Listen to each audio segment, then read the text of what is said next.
We're certainly happy to see you all here today, and you look very well contented and everything. We hope we'll give you a nice day.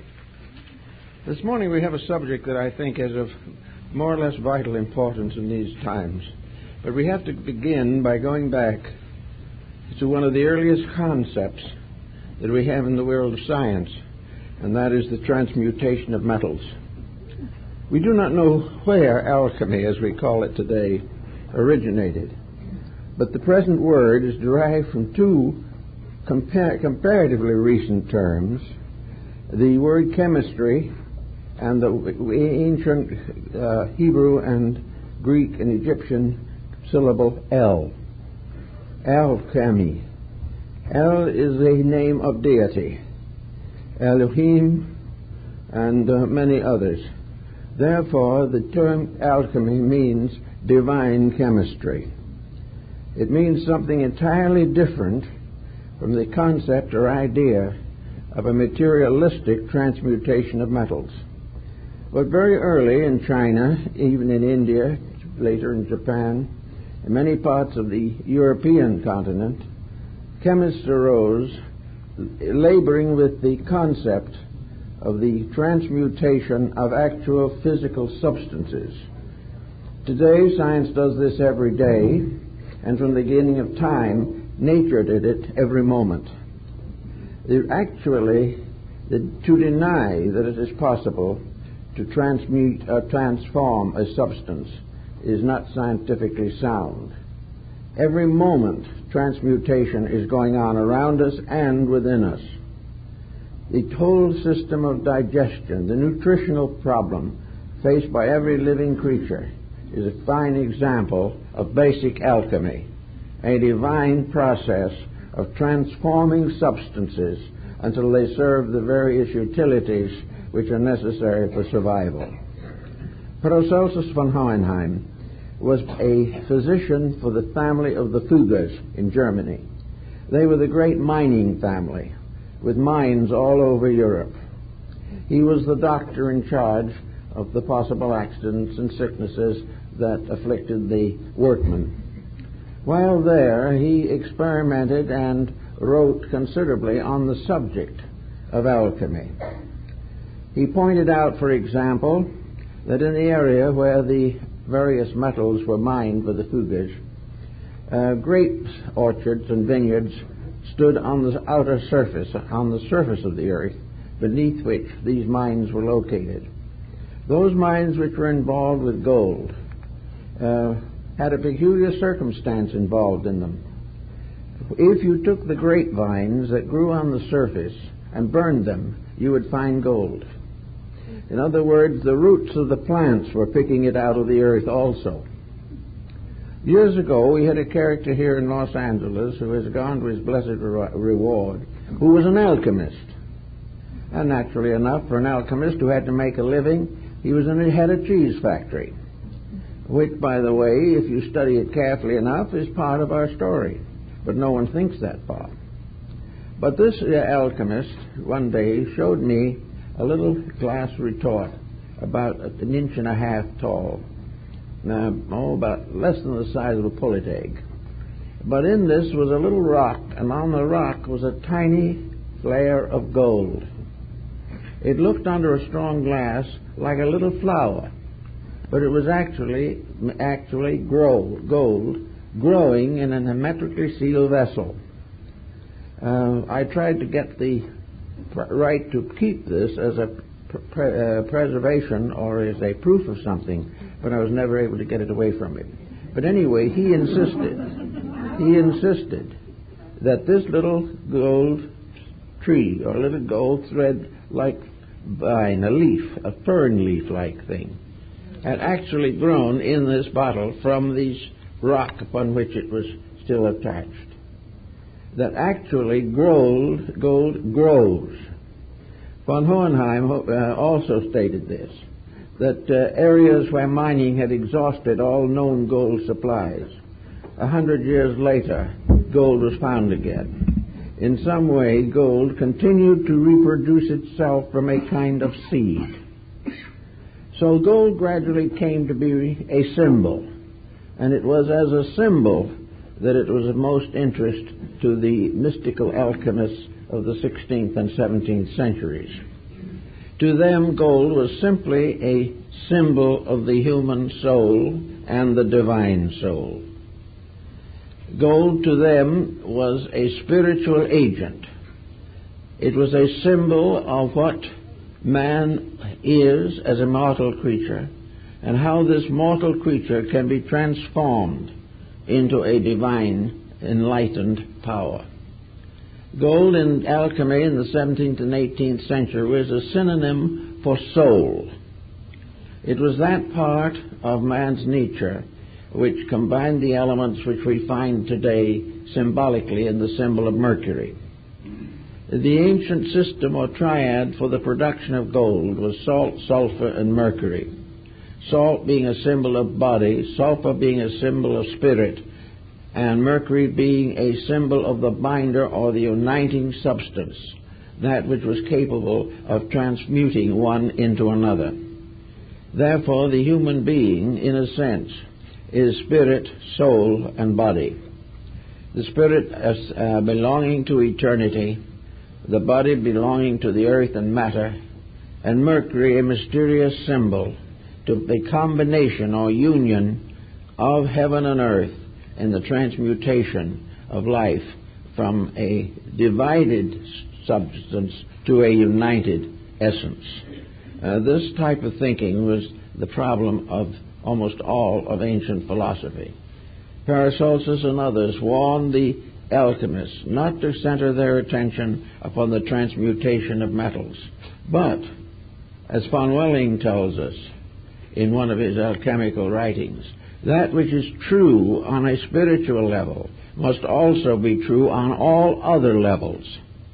And if it is possible to transform mortality to immortality in man, it is also possible in nature, it is possible in all the kingdoms of life, and it is possible of all the substances which make up the created universe.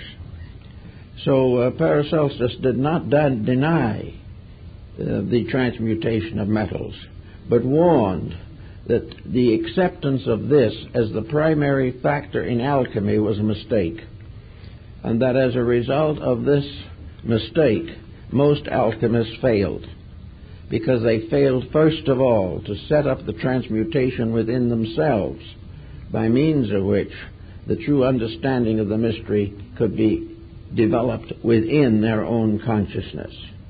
In other words, as another alchemist said, there are seeds of life in everything.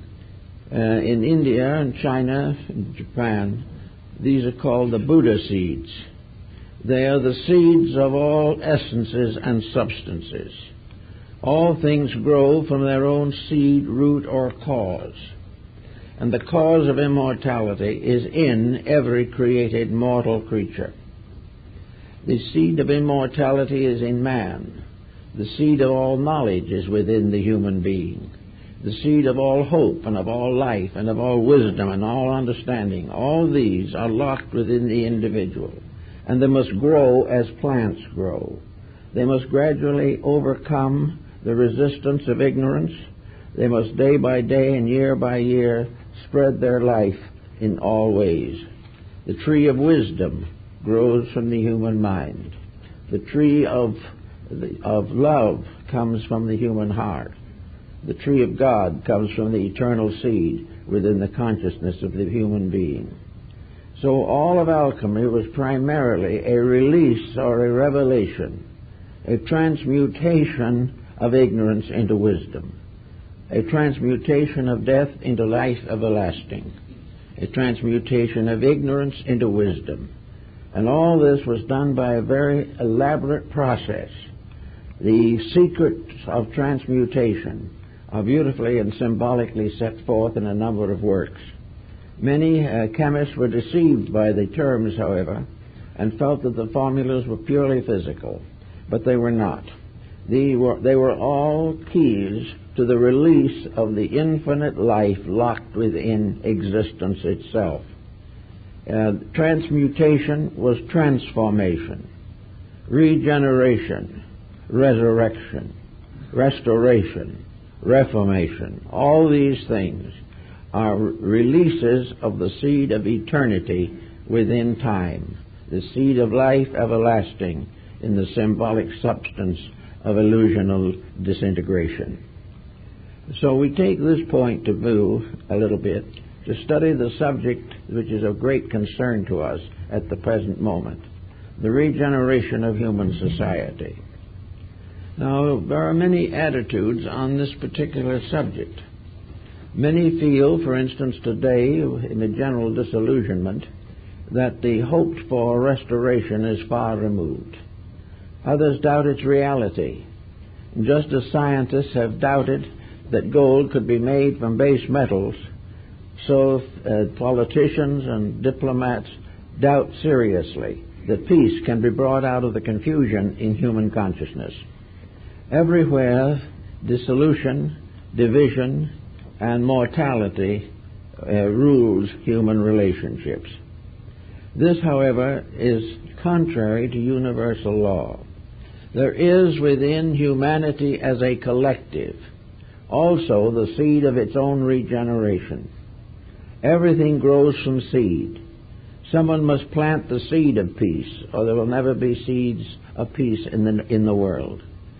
In the book of Revelation, there is a tree that bears 12 manner of fruit, which is for the healing of the nations. This tree represents a truth, a reality, a great revelation, growing from a seed in human consciousness. Now, human beings today all have within them the seed of their own perfection. The perfection is not something added. It is something released. It is not bestowed. It is revealed through the internal structure of human consciousness. If we go back, for instance, to the period of Plato and Aristotle, we realize that when Plato died, there probably were not 20 copies of his dialogues in existence, and they were all handwritten by his disciples for their own use.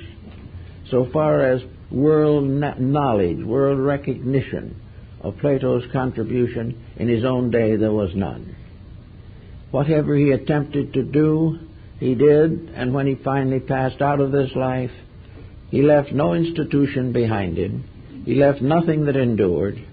He left not even a solid codex of his own writings.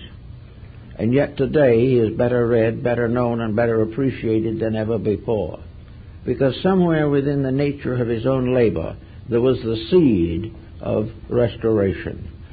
That which was truth in his writings can never die. The same is true of the words of Christ. Those words were not printed in his own lifetime. Only a few ever saw them or heard them or saw him. But that which is eternal, inevitable, cannot die. And the true tree of life in us cannot die. Today we have many confusions in the world. We have a series of labors that have gone sour. We have attempted to do great things, but they were not the things that were necessary.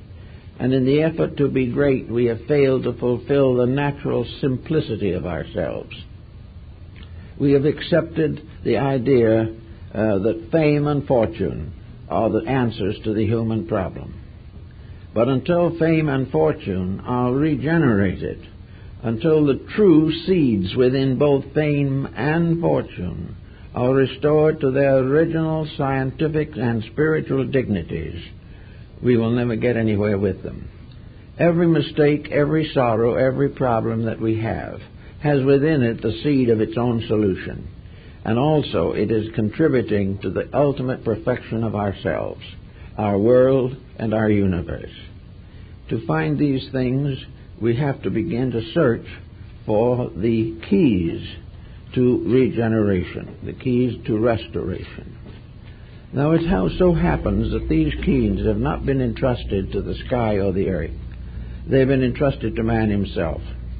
Because of those creatures existing on earth today, the human being is the most evolved, having the greatest potentials, having the greatest equipment with which to accomplish major good in this world. The human being has the facilities the mental abilities, the rational faculties by which he can take the seed of eternity within himself and release it as described in the structure of Kabbalistic philosophy.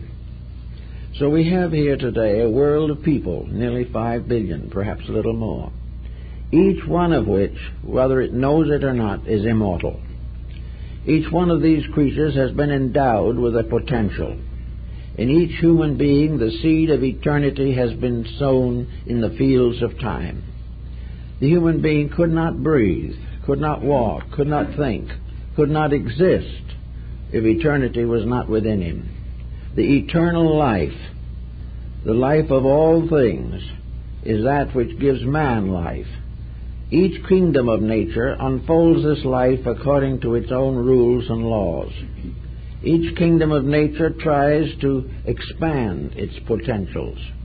We see the gradual development of the plant kingdom, in which a small lichen somewhere gradually develops into a magnificent tree.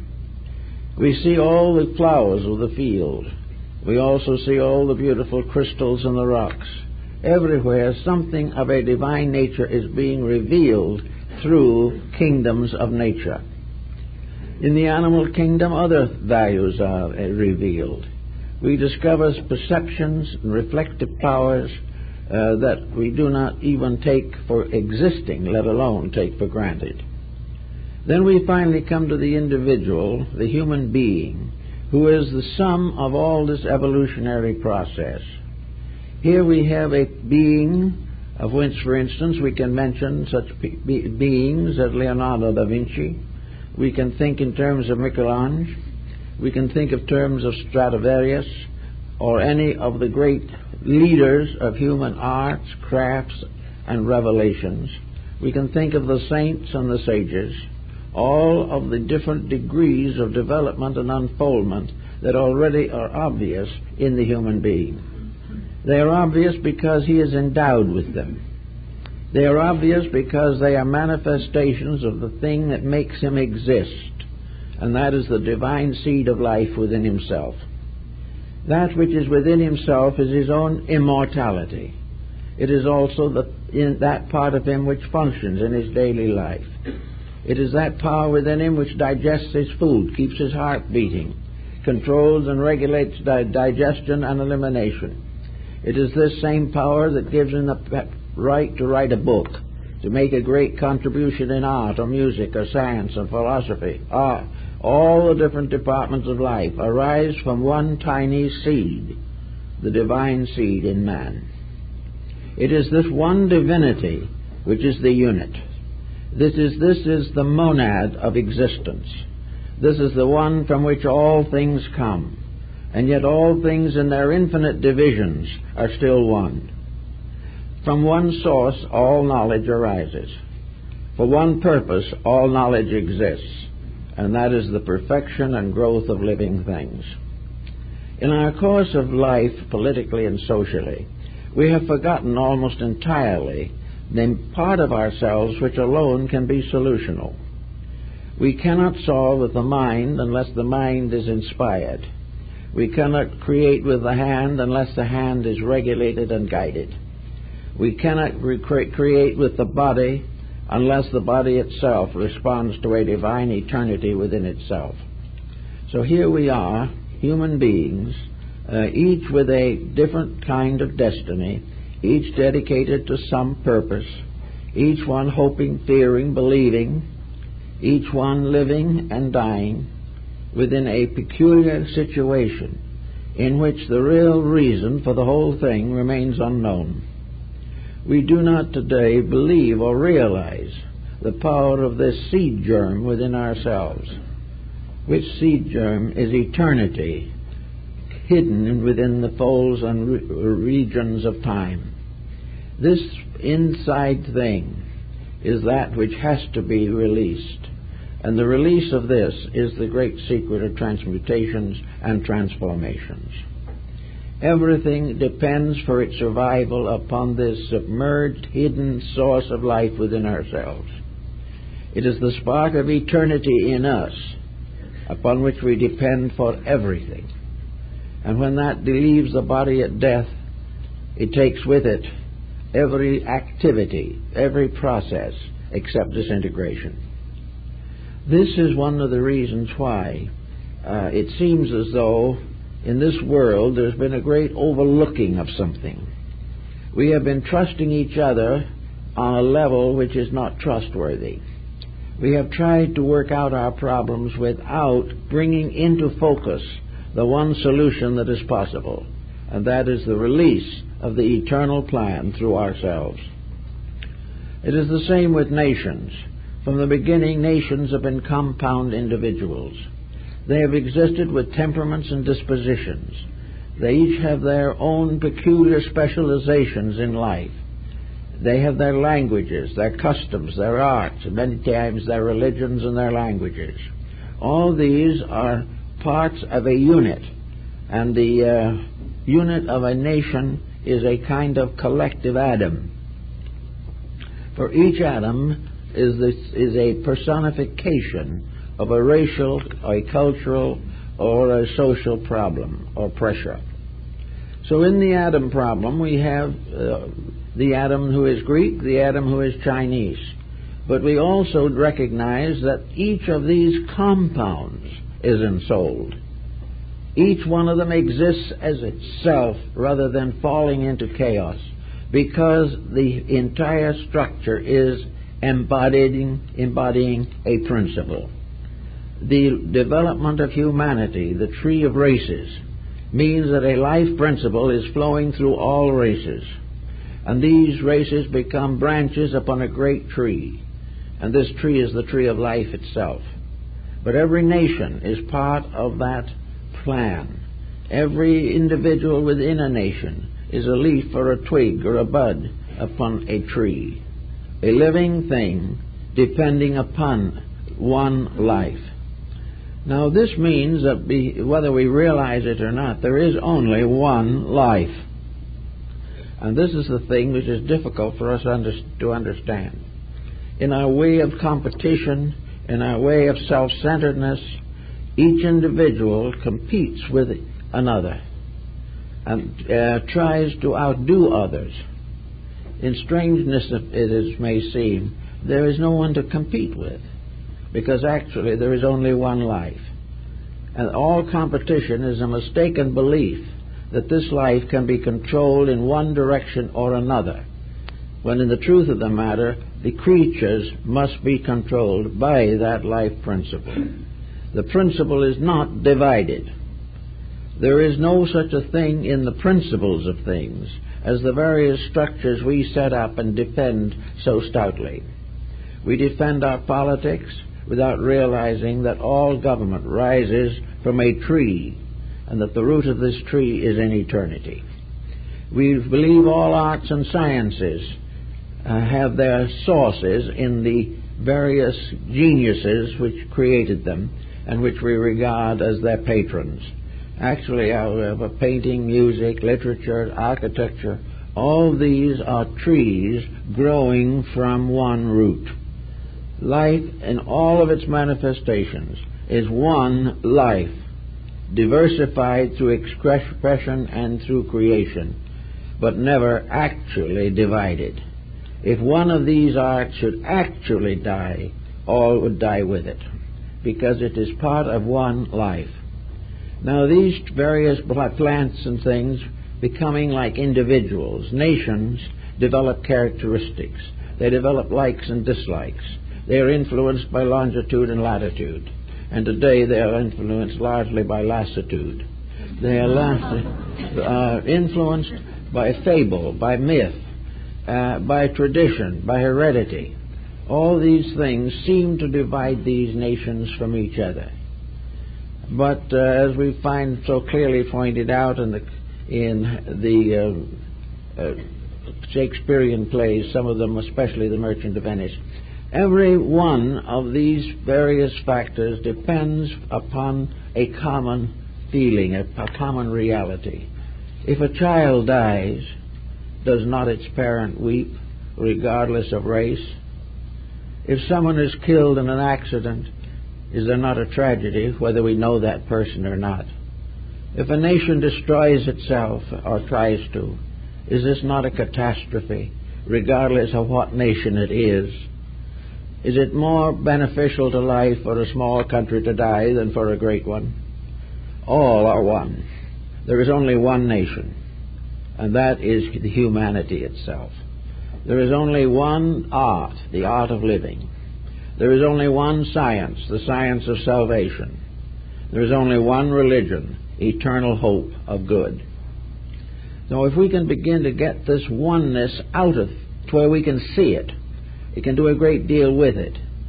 And yet, to the average person, this oneness is more or less obviously necessary, but no one pays much attention to it. We think of each person coming into the world as an individual, free to do what they want to do, and that the life within them is bestowed in order that they may be able to do what they please. So the divine within us is used to advance the human and material ambitions that we develop.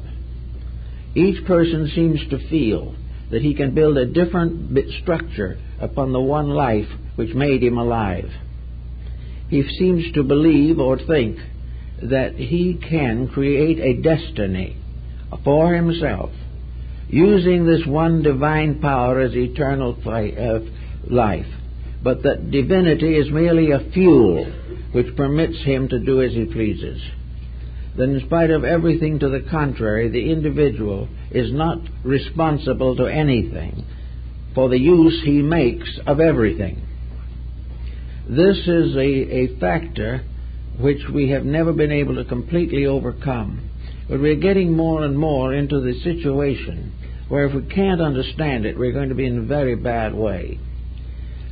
We are still hoping that some way, in some manner of our own conjecturing, that we're going to be able to arbitrate these differences, that each individual will be able to continue to do as he pleases, but in some way the power to please in a destructive manner will be reduced.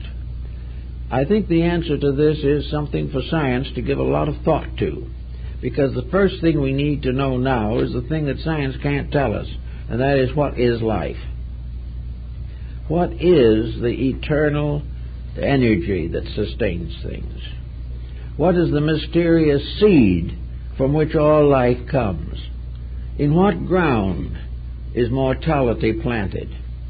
In what part or field of space does evolution move?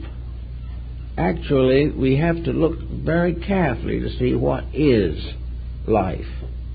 Is life motion? Not necessarily. Is life ambition, hope? Is it tragedy or comedy? Is it contained within any structure that we have developed? The only sensible way that we can really approach this is the way we have never used, and that is to recognize that in substance all of these things are the same. They are all specializations within an indivisible reality. While we try to make separation real, while we are in a competitive relation with life, we cannot transmute our own activities and restore the unity which is necessary for survival. We have to gradually recognize this problem of alchemical transformation. But before we can really accept it, we have to have some psychological proof, some form of evidence to give us confidence that this is true. It is not enough just simply to say it. We must in some way become aware, completely aware, of this inevitable reality. So aware and so conscious of it that we are enabled to develop its resources within ourselves and share them with others. The alchemists, and they're working in their little laboratories, were all looking for something. We find many accounts of them, and in several great European cities there are the old buildings called the houses of the alchemists, famous even now because at some time a mystical chemist lived there and labeled to perfect his works. Now, if this alchemy of the problem is real, how are we going to find out about it? How can we transform this searching into a discovery. Well, in the old alchemical system, there was a mysterious being called Elias the artist. Elias is the patriarch referred in the Bible as one who went to God without death. And this mysterious power, Elias the artist, would come in the night to some alchemist who was considered worthy and would give him the secret, or forgive him perhaps a few grains of the elixir of life, of the transmutation, would stay a little time and then disappear and never be seen again. And in each case, the Elias power left some proof behind it. It left evidence to the chemist himself that there was an answer, that there was a solution. And in some cases, as in the case of Sendivogius, this powder actually was used by him to transmute base metals. And apparently, physically, he believed at least, it accomplished this end. Or was it true that Sendivogius also knew and put into symbolism what this powder really was? That it was not there to transmute base copper or bronze or iron, but to transmute base ignorance, superstition, or fear into the realization of truth. I think we have to recognize that the great transmutation must be in some way justified by human experience itself. We should be justified by the mere fact that we are alive, because the very existence in which we live has never been explained adequately. We do not know where we actually came from long before there were stars. We do not know where we are going after the last star goes out. We do not know what we are made of, except of substances that are held together by a strange magnetic chemistry. We know that we live from day to day upon life. We know that the very process of digesting food is an alchemical process. But we also must realize that this process goes to the acceptance and digesting of experience, which is another kind of food, a kind of food that nourishes the mind and understanding. That we must also experience the mystery of love, of divine acceptances of things. These are foods which must also sustain hope within the individual. Therefore, those things necessary for the attainment of the alchemical transmutation must be experienced within the person. He must become aware of these truths, and he must be able to apply them socially upon the different levels and parts of his society. He must understand what governments are. The governments are nothing but the hollow shadow or extension of a divine way of doing things, and that as long as any government differs from the archetype from which it came, it cannot fulfill itself. Therefore, governments must be regenerated. They must be reformed, revised, and restored to their original purpose, namely the purpose of fulfilling the infinite unfoldment of the divine purpose in creation. While governments are dependent entirely upon books and codes and creeds, or laws are passed only by those who are themselves ignorant of what law is, or where it comes from, or why it is, or what it must be, we are in trouble. But as long as we are willing to build our laws solely upon previous laws, or upon the previous incumbent in public office, we will never get to understand the final great fact, namely that all things obey except man, and out of his disobedience fell the angels. Every part of nature except man is incapable by its own constitution of actually violating universal law. It has no initiative. It has no free power to become a separate creature. Man is separate. He is separate because potentially he is capable of a greater advancement than any other kingdom of nature on this earth. He is the leading power here. All previous embodiments on this planet have been leading toward him. they have been gradually releasing that part of his own potential which enables him to stand and proclaim his existence. This, however, is not to be the subject of great rejoicing, nor is he to become completely overwhelmed by his own egotism. The fact that he exists is a remarkable thing. The fact that he can exist well is a still more remarkable thing. And he hasn't quite gotten there yet. But he is hoping. But his hopes have to be brought into some form of pattern. In the old time, in the Bible, they spoke of the earth as a garden and considered that man was the gardener. Well, a gardener is one who takes care of the plants. We're not really doing that. As gardeners in the garden of life, we are not protecting it. We are exploiting it. We are not doing all we can to preserve it. We are doing all we can to make it a servant of personal ambitions. So we may say that nearly all of that which is rooted in ambition has a tendency to be corrupt. It may not necessarily be wrong, but it can easily become so.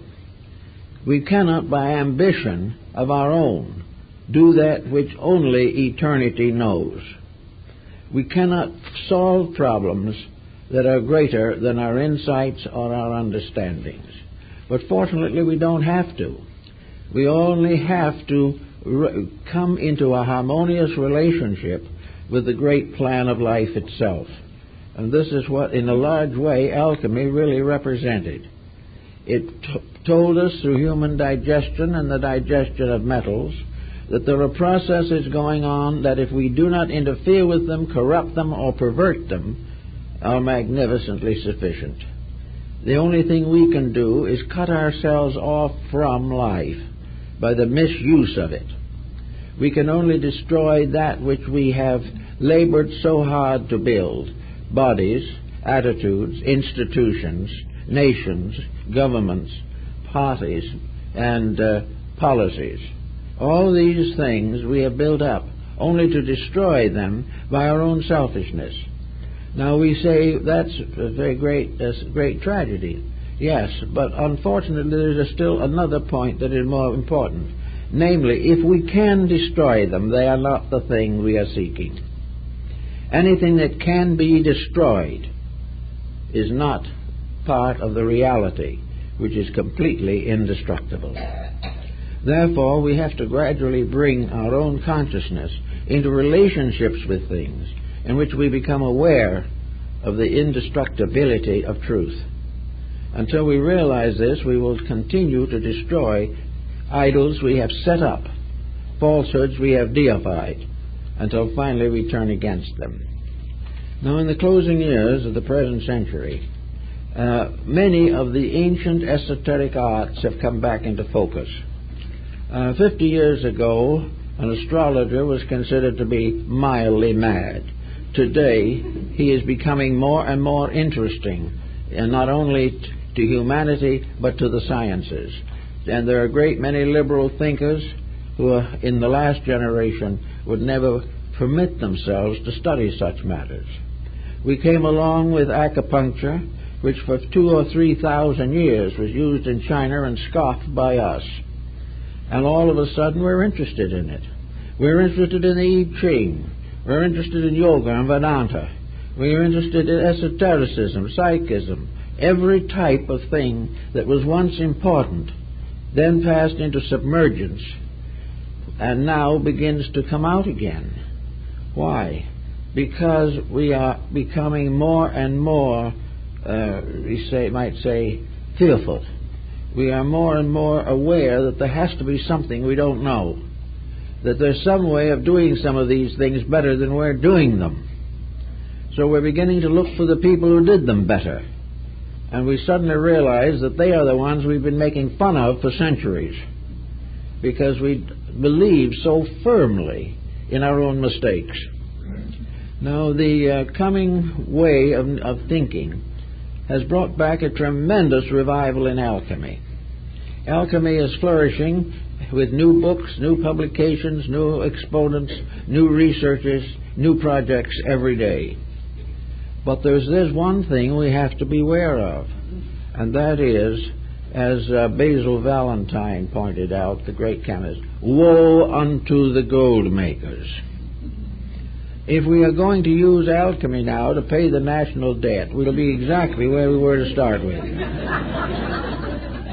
If we firmly believe that we can use these superior sciences to protect our mistakes, we're wrong. We are only able to use these correctly if we are also dedicated persons. Unless the happy-go-lucky attitude, which is neither happy nor lucky, that we are in now, is changed, there is no form of learning that we can restore or create that will not land in the same condition we are in today. Because it is a value pattern. We have to change the basic relationship between ourselves and life. This is the great transmutation. This is the secret of the philosopher's stone and the elixir of life. We cannot simply use these powers to take care of our present mistakes. We cannot use psychism to find out how to get out of being alcoholics and then keep on drinking. We cannot say that we are going to use philosophy and then keep on nagging our neighbors and insulting each other. We cannot have enemies and be truth seekers at the same time. We cannot go on supporting the policies with our minds while we are attacking them with our souls.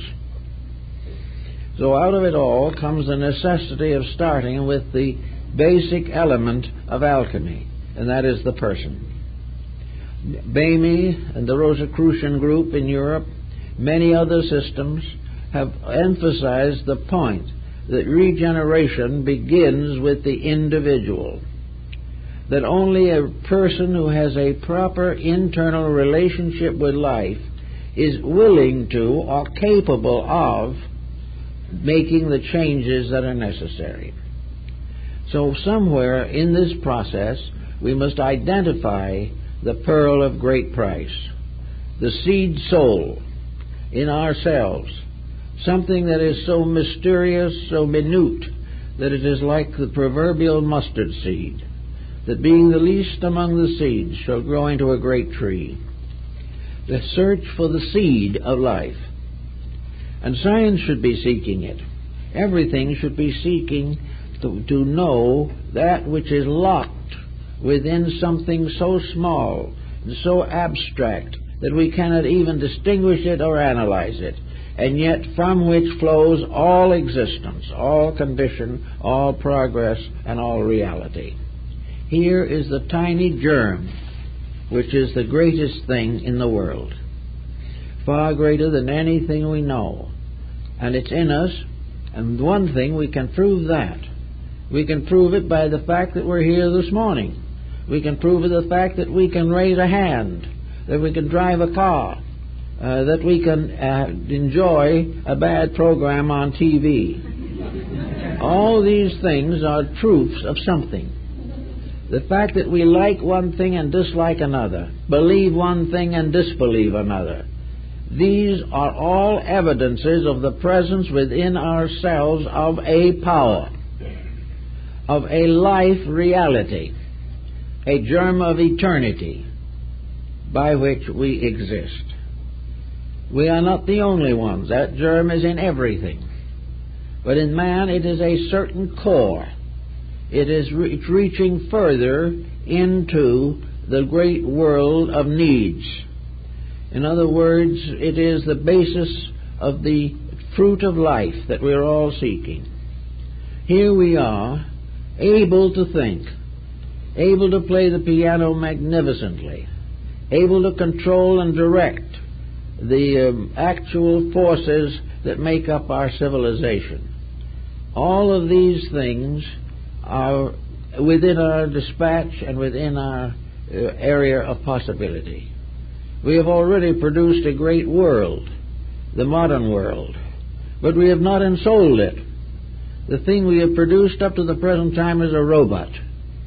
Our whole civilization is a robot.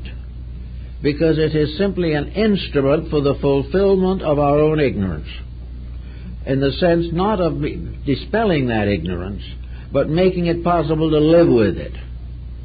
We are trying to live with our own imperfections happily and permanently, and this cannot be. The only way we can get over our disasters is to get over the weaknesses and fallacies in our own minds and hearts. So the first thing the alchemist has to do is transmute himself. He has to make sure that he deserves greater power than he has. He must make sure that if he is appointed to public office, he will be incorruptible and will also vision clearly within himself the true needs of people. If he does not know what they need, why should he govern them?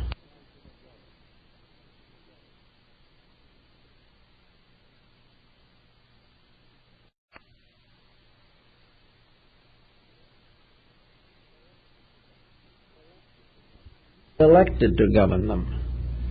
Leadership, as Plato pointed out, must be rested in those who know. And those who know one thing primarily, that the entire universe is subject to immutable laws. Keep the rules and live, break the rules and die. It is as simple as that, except you can't really die. Death in this case means the destruction of the illusion. And if all you have inside of yourself is an illusion, then it may appear to be a hopeless end. But actually that thing inside, that mysterious seed, the soul seed, does not die. It cannot. It can be delayed. It can fall upon bad ground. And it can be, for some reason or other, taken away by the birds of the air. But that the seed itself cannot cease. So somewhere we've got to make peace with reality. If we don't make peace with it, we're not going to get the results that are necessary. But how are we going to make peace with it, whereas in the moment our entire life and thought is based upon transitory, impermanent, and inconsequential attitudes? How is the average individual to become capable of ruling himself, let alone ruling anyone else? Well, this should be part of education, but it isn't. It should be part of everything that we do, but it is not. We are constantly being schooled to do things to perpetuate our mistakes. We have a standing army to perpetuate our hatreds. We have everything we can think of to perpetuate a kind of egotism, self-centeredness, or hopeless and ruthless ambition. We are not trying, really, to make any basic correction. We are competitively trying to prevent someone from doing to us what we have been long waiting to do to them. All this, we cannot solve anything. So comes a sacred art. An art maybe that was founded in the ancient temples of Egypt, perhaps earlier. An art which is recorded in the ancient Hermetic writings, the books of Hermes Trismegistus, found in the scriptural writings of all peoples. This mysterious secret art, secret science of personal redemption, personal renovation of character and of life. And it means that certain changes have to come about. Now, in the Orient, there was a very elaborate system of esoteric disciplines set up to help the individual to cure these deficiencies in himself, to build up a personal, integrated being, a personality, a character, a temperament, a disposition, a unit within himself, by means of which he can gradually come into the realization of the soul potential locked within him. This type of discipline and so forth, however, has run into bad times here in the West, for the reason that it is being cultivated, at least in some cases, simply as a means of advancing the same ignorances it is supposed to overthrow. It is not being done because the individual wants to understand truth. it is because he wants to be wiser than someone else and benefit by it. So wherever these exercises are given to help the individual to be greater than his neighbor, danger lurks. If these exercises are to release him from those things which he has never corrected in himself, it's bad. If, however, it is a simple desire to find truth, not for self, but for the common good, then there is legitimate progress to be made. But all this progress begins with very simple things. We have these powers. We have within ourselves this seed of eternity, this tremendous dynamo, this enormous, incredible current of life. And just as a house is lighted by electricity from one great station, so our own individual magnetic fields, our electric selves, are all fed by the energy from one eternal plant. And that eternal plant is the divine life. But that energy is living energy, conscious energy, wise energy, loving energy, and not simply blind force. So in order to manage and work over these problems, the individual must begin his own alchemical researches. Of course, as in the older days, he will be ridiculed, and in many cases the alchemists were persecuted. Some of them actually died for their beliefs. There were martyrs in all fields of human regeneration. But still, regardless of all these things, we have to go on to try and find a way to reaffirm our own total unity, the unity of all that lives, that we are of what Buddha called a vast commonwealth, that we are a kind of cosmic commune in which all existing things are citizens of one life principle, one life world. Visibly, we can't see it as so small. If we had the eyes of Bamy or Emanuel Swedenborg, we would see it because it extends beyond all conception. It is more vast than the vision of Dante. It is a tremendous situation in which, could we see this cause, it would no longer be a tiny little thing that we can't find. It would burst into something that covers the universe from end to end with eternal effulgency, filled everywhere with life and meaning and reality. Now, man, as St. Thomas Aquinas has taught, is equipped to handle this. It is possible for the human being to become aware of the totality of the life of which he is a part. He must grow up to this, but until he grows up to it, he must continue to pass through the tragedies of ignorance. We are all going to make it, there's no question about that. But we can make it easier if we know what we're doing. And we can make it easier if we say to ourselves, for instance, that in our own inner life there is a stream of life. There is a mysterious river that flows out of paradise. There is this mysterious source of life, this energy, that we're going to use every day. We're going to use it to learn to walk. We're going to use it to learn to speak. We're going to learn it and use it to build a house. We're going to use it for all kinds of labors. This one great energy. And we are releasing it little by little. Because if we released it all at once, it would destroy us. It would be far too great for this body to maintain the challenge of a wisdom far more perfect than itself. So we only gain a little insight at a time. But we can, by a little effort of our own, become aware that we have a responsibility to the fact that we are alive. Nothing is here for no reason. Everything has purpose. Each individual, when he reaches maturity, has become a custodian of life. He has become part of a great living mechanism. He has become part of a tremendous flow of energy. energy which he cannot master, but which he can learn to use. As he uses it, he no longer abuses it. And when he gets to the point where he can transmute his own mistakes, where he can begin to see the things he did not do well and try to do them better, when he comes to this condition, he is already well on the way toward an enlightenment. Now, what are the immediate fruits of this enlightenment in terms of alchemy?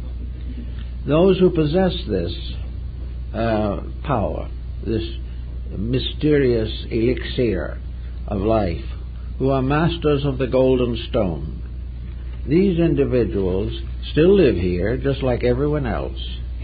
They are forbidden by the rules of their orders to even reveal that they are different. They live in this world but not of it. They have a tremendous life inside themselves and are not dependent upon the encouragement of their neighbors for survival. They cannot be captured within the framework of a bad law. On the other hand, their wisdom and insight shows them how they can live surrounded by laws that are not good and still be right themselves. Actually, the alchemist is no longer just a citizen of the country in which he is born. This point was well made by the Greeks and by many of the ancient peoples. Namely, that it is a mistake to assume that there are only certain realms in which the human being can function. There are not only the gods above of the Greeks and mortality below. There are something in between. This in-between thing has been in theology made into the hierarchies of the angels and archangels and so forth. But in the classical times, there was a state between mortality and divinity. And this was the state of the heroes, the heroic state.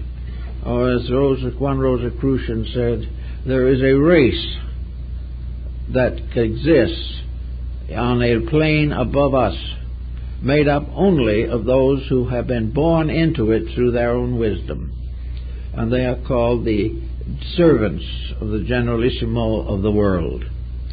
So this race, so to say, this superior order, this heroic order, is composed of those who in this world have achieved freedom from negation and have dedicated themselves with those who have gone before to the ultimate service of all that lives. These heroic powers, which we develop through our own integrities, become the basis of a release from the mistakes that have been made. Once we have this correct inside knife, we know why things happen to us. We are no longer moved by the things that we call joy and sorrow. We live in a state of truth in which all things have their own right and natural existence. We are not subject to any of the calamities that befall ignorance, because we are no longer ignorant. And no matter what is done with civilization, no matter how many laws men pass to improve each other's condition, suffering, sorrow, and death will endure as long as the causes of them have not been corrected within the plan of things. So in alchemy, as we see it, we can face into a great many interesting and remarkable facts. We can say something that primitive people, for some unknown reason, have long sensed. Sophistication has been a blinding factor.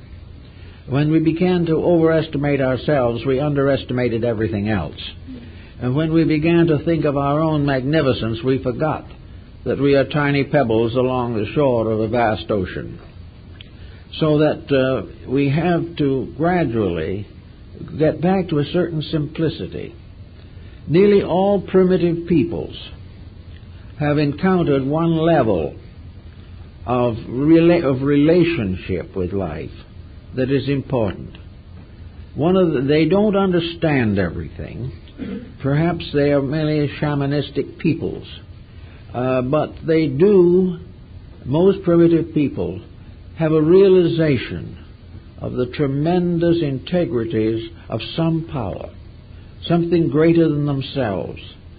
On various levels they interpret this power. To some it's ancestor, to others it's totem, to some others it's the beloved dead, to still others it is monados, or great ones who walk among the mountains. But in every case, these people have a natural esotericism. They have natural mystical qualities, which they have not outgrown by sophistication. Now, it's true that these faculties are genuine in many instances, and it is also true that they have gradually dropped out of sight. Well, the answer to that is also understandable. The reason why primitive psychism has gradually faded away is because it again became a blind alley. Primitive psychism kept the individual from actually realizing the realities. It was a kind of protection.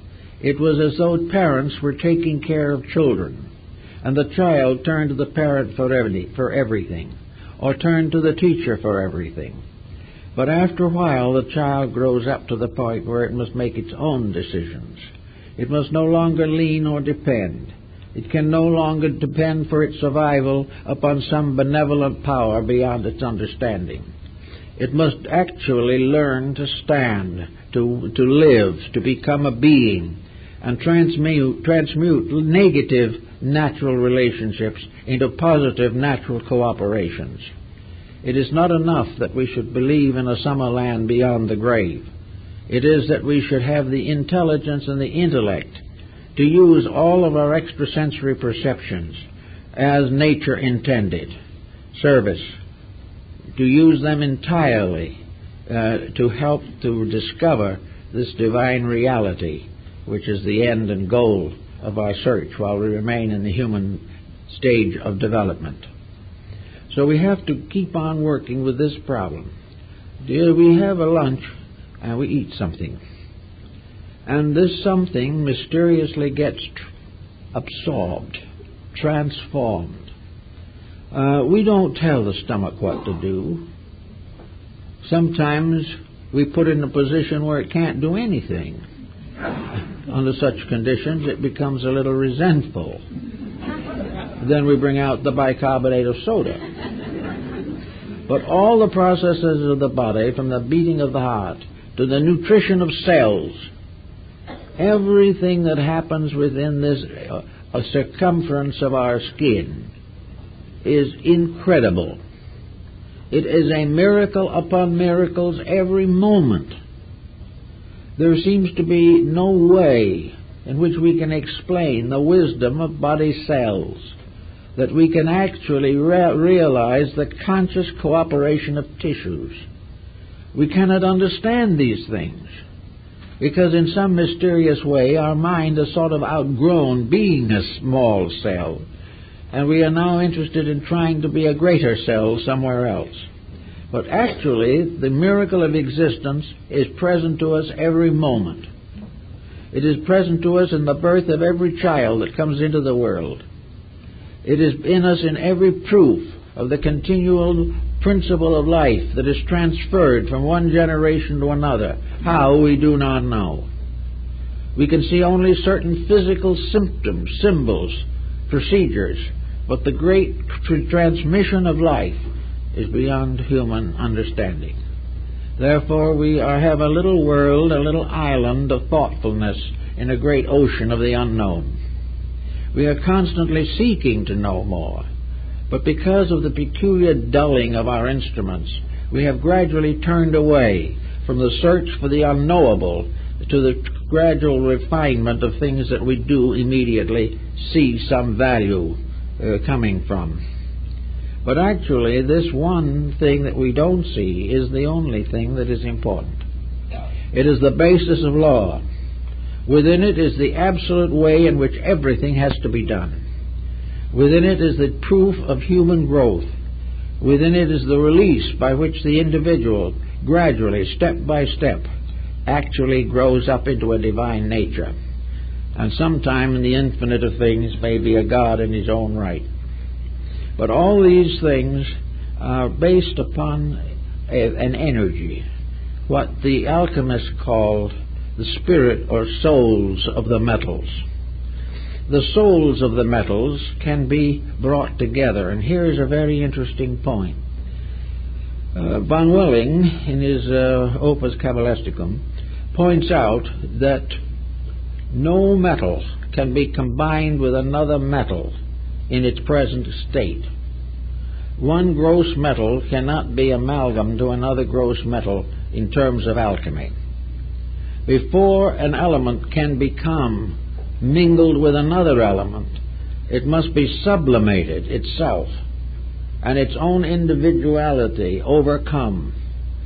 It must cease to have separateness before it can be united with anything else. Therefore, the essences of the metals can be combined, but the bodies of the metals cannot be combined. To form, that is, they can be combined on a physical level for purposes of hardware, but not in terms of mystical understanding. So before any form of knowledge can be united to another form of knowledge, both of these elements must be subjected to and reduced to their principle. Therefore, we have to go behind what is known. We have to break through knowledge in the sense of tradition. We have to break through knowledge in the sense that it is a binding power. When we say, I know, and what we are really doing is quoting from a text from Harvard or Oxford, this won't do it. None of the knowledge that comes from the outside, in its natural outside form, can be united with any other form of knowledge on the outside. Therefore, before knowledge can be united with another form, it must be reduced itself or elevated to the state of a soul principle.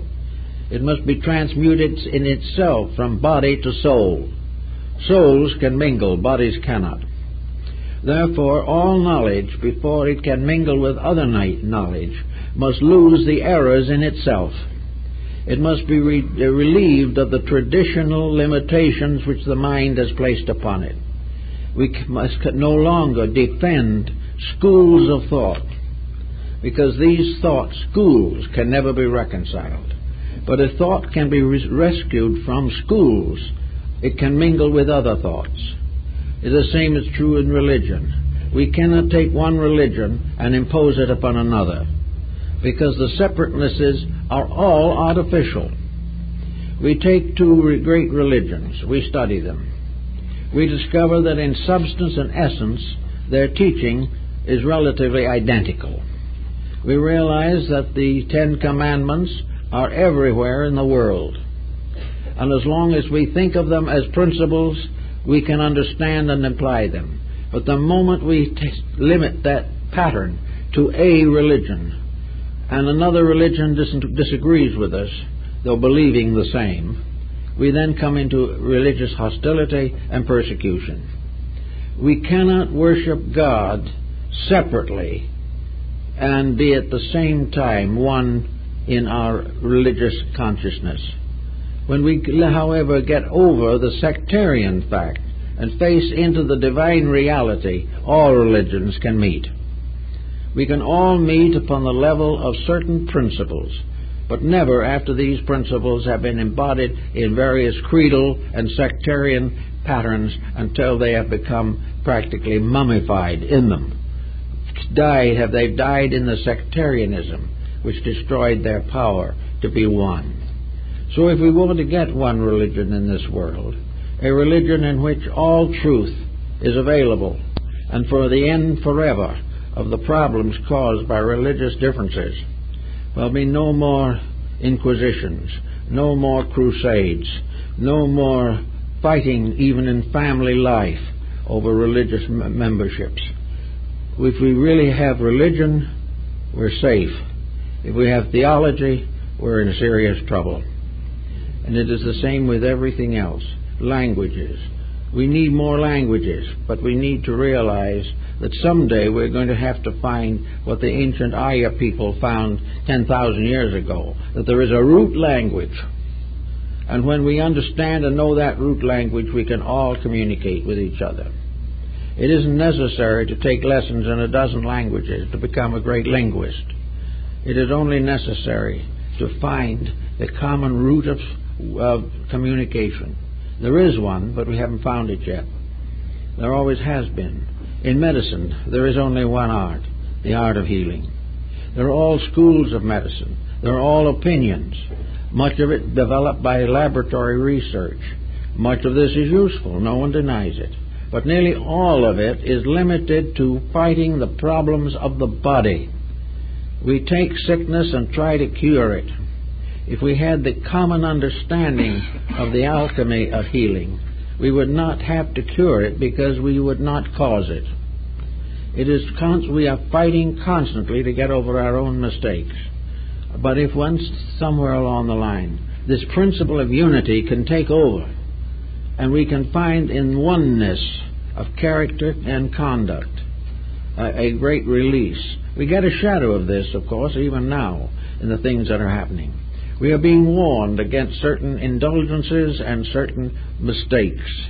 Medical science says if you don't take on cocaine, you're not going to have to suffer from the consequences. Well, this is perfectly true. But there should be something else, deeper, that prevents the individual from even considering the use of cocaine. It is not a matter of curing against a whole public mass of people who want to do as they please. The problem is that there is one right way, and that right way transmutes all the mistakes that are dependent upon that particular right way.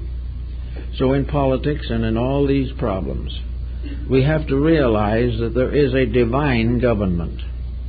There is a government of realities. There is a government which we have all been seeking for a long time. And to gain it, we have to realize that this government is the same thing exactly as that which we must impose upon ourselves. Our own bodies contain more living units than inhabit the earth at the present time by many, many times. Yet we have no great problems with them because they are occurring within a disciplined pattern. The same way we have to discipline society. There has to be a relationship between man and nature. What we should be striving for every moment is to find the ways by which all complications are resolved. This is the transmutation process. Selfishness must be transmuted. It is not destroyed. It is given a form of idealistic regeneration. Every fault that we have is a virtue misapplied. It is something that should be done differently. But we don't destroy energies. We simply give them an opportunity to express the best of themselves. So this alchemy probably is going to go on for a little while during the present century and into the century that is yet to come.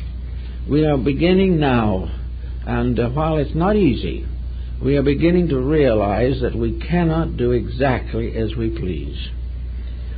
That if we insist on trying to succeed at the expense of everyone else, we will all fail together. This is not the way it is done. It is not that we are here to get all we can. We are here to give all we can. We are not here to dogmatize. We are here to learn. And education is the problem of the gradual search for the sovereign reality. And this sovereign reality has always been a matter of the highest spiritual development. It is something in which here and there one will arise, born or cultivated, by his own or her own inward values becomes aware of the facts. And maybe not yet has anyone been aware of all the facts. But we are gaining step by step the first big lesson. And that is that there are rules, the game of life, and these rules are not made by human beings. These rules are inherent in the life principle itself. We cannot misuse life without sorrow.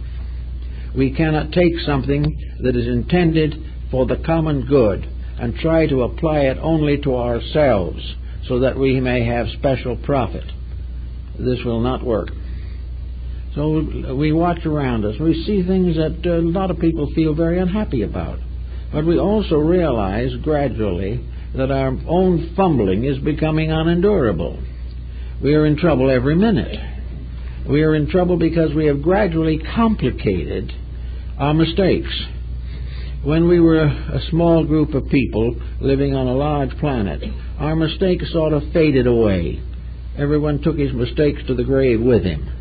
Now, however, these mistakes are being circulated through one nation after another. All of a sudden, we are one vast family. We are in one humanity in conflict and stress with parts of our own family. Everywhere, the struggle for survival has been multiplied in its intensities, and the survival idea has been lost. We are all struggling not for survival, but for domination over others. So this keeps on going, and all of a sudden it looks pretty bad. We can see now what we couldn't have seen 25 years ago, and actually this is growth.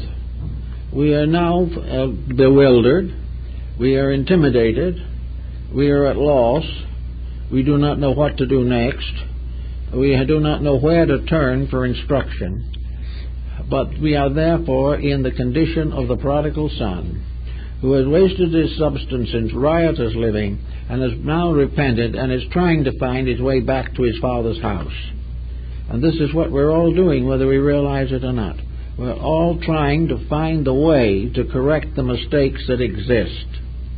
And the mistakes exist are scientifically controllable. If science would gradually try to find out exactly how the great sovereign energy works, why it works, and what universal life is attempting to do, if science would give this more thought and could find out just even a little more about what the purpose of things is, and get over the idea that man has been hopelessly isolated and must find out everything for himself and must build a world according to his own desires in a universe ruled by immutable law which can never be broken. Anything that attempts to break a law is broken by it. If science, knowing its exactitudes and being able now to make ships that will go to the moon, headed for Mars almost immediately, if someone can bring this point home, that the one great answer that we must find is why we are here, what we are here for, and how we can work together to fulfill a purpose that we can never dominate, but we can venerate, recognize, and cooperate with. We can always realize there are not many ways of doing it right. We never have the freedom of choice that we think we have. For each individual, finally, there is only one possibility of choice, and that is to choose what is inevitable. This understanding can also begin to work in our lives. We can get over a lot of the pressures of family, a lot of the inconsistencies and inharmonies of daily existence, if we try to the best of our ability to live according to the life within us. And this life says, this is only one, and all others have it. When we speak of another, we are speaking of another self. We are speaking of ourselves. I remember the little story from Japan when I was there, talked to a Japanese, and we saw two men bowing frantically to each other in the lobby. And the friend Miss Me says, you know, that man over there is bowing is a nice fellow. And this other man he's bowing to is a rogue. Why should a good man bow to a rogue? Well, my friend said there are two reasons. First, this man is a rogue, but behind that rogue is God, regardless of what he does. Because if God wasn't there, he'd drop dead in his tracks. Therefore, there is a divinity in him, and this is respected even if his conduct is not. And he says there's a second reason also. Bowing is good for the stomach. So the least you get out of it is a little help. And with a little help like that, we can go a great way. And by gradually trying at least to bow to the truth as we confront it, and making every effort to overcome every dividing factor in our lives, and trying according to the best of our ability to recognize that with us always is a power that we should respect and venerate, that this unseen guest is the source of ourselves. And we may not see it for a long time, but we know its presence. And the more we know about it, the more we respect it. And out of respect comes love, and out of love comes obedience.